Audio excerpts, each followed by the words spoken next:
Hello, I'm sharing a consortium that's planted in Kingaroy, west of the Dividing Range in southern Queensland. It's a type of a semi-arid climate. It looks like it's moving into drought. Well, this year so far there's only been 300 millimetres of rain. But it's an interesting climate. It's very, very Mediterranean, but also at the same time it's very, very subtropical. It's very hard to it's one of those interesting climates where there's a lot of crossover. But I'm going to share the consortium. Now, the purpose of this consortium at the moment is to research what works well and what doesn't work well. A lot of things work, but some things work better than others. And also, this section here is a trial to be able to find out how to get to practice on and get better at, and for the person who owns this, the people who own this, to get better with this and understand it better, and then move it out into the grazing. This is all cattle. This whole landscape is grazing. So it's a grazing enterprise, managed grazing, time managed grazing. And so we're wanting to increase the landscape function by putting tree lines in and offer browse and shade and all of those things that are fantastic about trees. So that's the idea. So what we've done is to start off with is we've put the seeds in first, the low succession, higher density species in first before we planted any trees. And so what we did is we put a line in of pigeon pea. Now the pigeon pea will frost off. This area gets hard frosts in winter, but we'll get a season out of that. We've put in Leucaena as well, a line of Leucaena, high density. Now the Leucaena will also frost off, but it resprouts the next season. It goes back to resprouts from the roots. Then also we have put in some turtle bean, the black turtle bean, the stuff that's always in the Mexican food, the burritos. And it's just a trial just to see how it goes. Really, we're going to observe that for disease, because black turtle bean is a very lucrative crop, but in normal standard monoculture systems in agriculture, there is a lot of disease, and I think it's a type of caterpillar that gets into it and decimates large monocultures of it. But we want to see how it goes in a consortium. The black turtle bean is medium strata, and so with a stratification and in a consortium, in a syntropic relationship, it may and hopefully will do better. And therefore, if we can do that, we can discover that we can put in good cash crops out here to help pay the way for these tree systems. A black turtle bean is worth a lot of money. We've also put in a line, of course, of castor oil. Now, after those seed lines were planted, we then went and put in our kingpin, our anchor species, the eucalyptus type anchor species. And so this one is, let's find a good example which is clear to see. All right, so we have Grevillea robusta and lemon-scented gum every 1.5 metres alternating. And with each of those is a mulberry. So that's the medium and emergent coupling of the same life cycle in the same hole. Now, with each of these anchor species is the seed bank.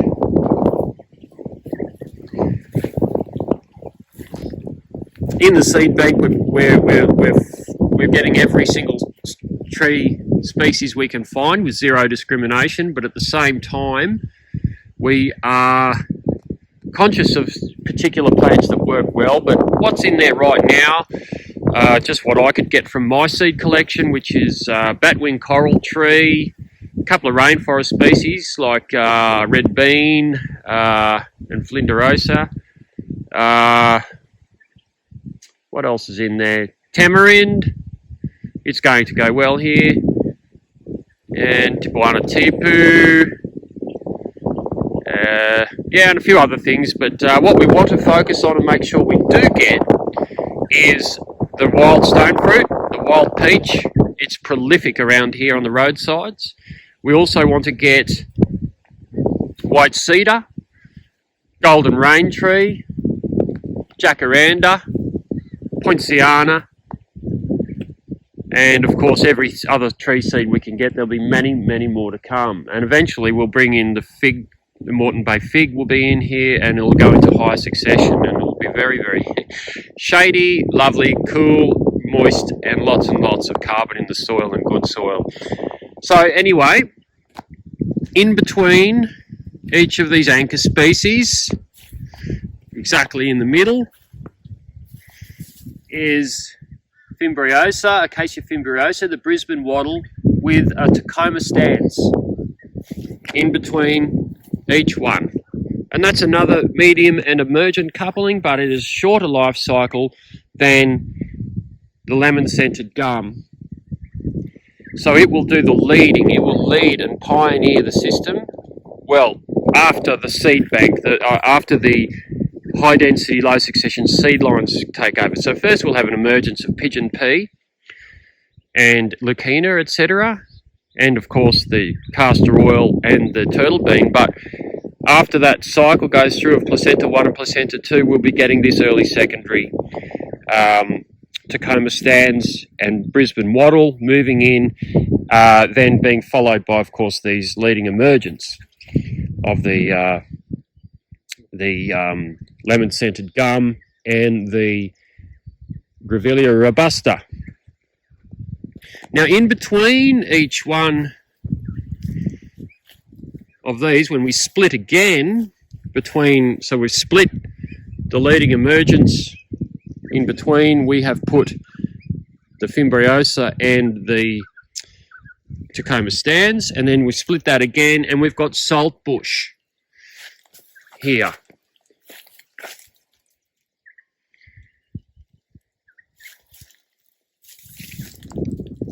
Yeah, split it in between. It is just a bit confusing back there. Yeah, so saltbush. Now this is an interesting experiment because we want to find how saltbush works. Some of these are a little bit, they're a bit stressed from the heat yesterday, but they've been watered. They'll be okay, and we've got plenty more to replace them if they're not. But we want to see what saltbush does. Saltbush is a high strata and a very long life cycle. Saltbush is a desert plant, but it's great cattle feed, really good cattle feed. So is the mulberry, so is the Tecoma stans and whatnot, and the wattles. But it's also human food. And so we want to experiment with saltbush in a consortium and find out how it performs. It's high strata, so we might be just pruning a lot and sending up all of these emergents up out of the way and keeping a full understory with a lot of light, not a low strata, but a high strata understory with, you know, a very, very high canopy of emergent that's right up out of the way, and keep it full of saltbush. It might look like that, but we're going to find out. Now, this is a really, really, really interesting climate. It's a hard climate, and it does have a lot of Mediterranean characteristics, but as I said, it has a lot of subtropical characteristics as well. It has a similar climate as far as temperatures go and seasons go to Mediterranean, but it's different in the sense that it rains in summer in here. That's the subtropical. So it's a semi-arid subtropical climate, which is a climate that doesn't often get talked about. But anyway, but here's something really cool. We found this cassava tree. I found it growing by the roadsides, or another another seed we're going to be putting in here is Chinese elm. Very, very important one. That's the Chinese elm is performing very well on the roadsides. But this cassava tree is super interesting.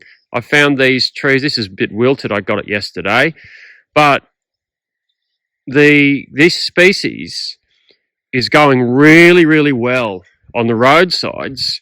Very green, growing very strongly, and yet, like I said, we've only had 300 millimeters of rain this year. And this is going to be very interesting for cattle fodder because it's got on monoculture, these species produce 6 tonne of protein per hectare per year. That's an enormous amount of nitrogen.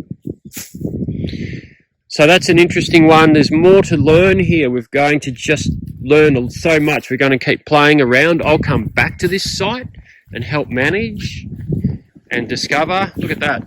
There's a batwing coral tree seed that's popped out of the ground. Let's plant that back in the ground like that. There we go. Yeah, so that's the consortium. It's quite simple. It'll organise itself with our assistance with management. But it's really, at the end of the day, as long as we've chosen the right species, which I can certainly help with, it's really easy to plant syntropic systems.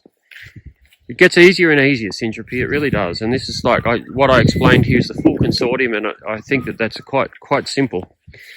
It's just a matter of time and space and allowing each plant to run through its life cycle, give way to another plant, and move higher and higher through species succession, and we've gapped them out at the right place. That obviously the planting is very, very dense, but things will be moved out to give way to other things. And that's it. It's really simple. It gets easier and easier. Hi, this is Scott. Thanks for watching the video. If you'd like to learn more about syntropic agriculture, if you want to really get on top of the game, if you really want to learn and get to a professional level and save thousands of dollars and a lot of time and get this thing moving for yourself, if you want to take this to the level where it's going to support you and your livelihood, then please consider joining the Syntropic Workshop where all of this takes place. This is where we take it to a new level. This is where a lot of big projects are. This is where we support projects all over the world. This is where we have a lot of sharing. This is where things are really going on. It's priced very cheaply. It is less money for a whole year's membership than it is for a 2-day weekend workshop. It averages out to become less than 2 beers per week. At any rate, if that suits you, please consider joining. The link is in the description. Otherwise, please keep enjoying my videos and you have a great day.